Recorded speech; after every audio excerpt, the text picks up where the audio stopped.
Good morning. There is so much going on in Washington that matters to us here in Massachusetts. Whenever we get a chance, we like to talk to members of our congressional delegation. And this morning, we have a special treat for you. Our first chance to talk one-on-one with the newest member of the delegation, the newly elected congressman from the 4th Congressional District, Joe Kennedy. Welcome, Congressman. Hey, great to see you, John. Thanks for having me. Good to have you here. You know, relationships are so important in Washington. We were talking about this before we started this taping. Your great uncle Ted was famous for building relationships across party lines in the Senate. What progress have you made in building connections with members of the Republican majority in the House? Well, John, first of all, just thanks for the opportunity to be here. It's great to see you again. I think we did discuss this a little bit before the show started. Relationships, I do think, are critically important and really serve as that foundation upon which a lot of legislation is built. We had, since the election, there was a number of orientation sessions that were basically mixers between Democrats and Republicans, so you could start to get to know each other. And there's really been a concerted effort, I think, particularly amongst this freshman class, to reach across the aisle. I've met with and sat down with personally, one-on-one with Speaker Boehner, with Majority Leader Eric Cantor, to try to start to see how there are ways we can work together. They said if there were ways they could be helpful to me, and I pledged that back to them. I did a little St. Patrick's Day gathering with David Joyce, a Republican, as well. So we're a new freshman member. So we're really reaching out across the aisle and trying. And now you don't drink, right? So you've got to work extra hard to socialize in D.C.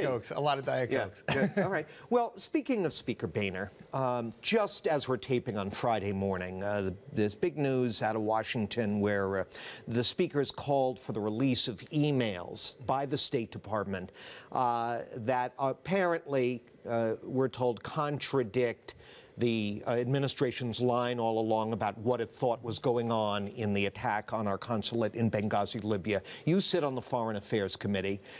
Do you, first of all, endorse Boehner's call for the release of these emails?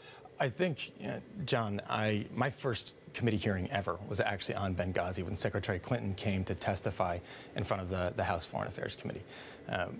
It is our number one priority has to be making sure that our diplomats get the safety and the security that they need and that they deserve, particularly in some of the most volatile regions in the world. To the extent that members of Congress, the American public, still have questions about what transpired in Benghazi, I think Congress has a responsibility to get to the bottom of it. There's been an Accountability Review Board report that was done by Thomas Pickering, a seasoned diplomat, and Admiral Mike Mullen, the former chairman of the Joint Chiefs. There's now a independent review by the State Department of that report.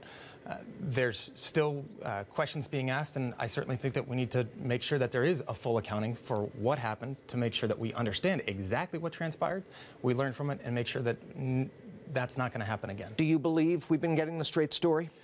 I think, John, as you even pointed out earlier this week, the attack and the immediate aftermath moved very, very quickly, and there can be this fog of war that happens in these moments.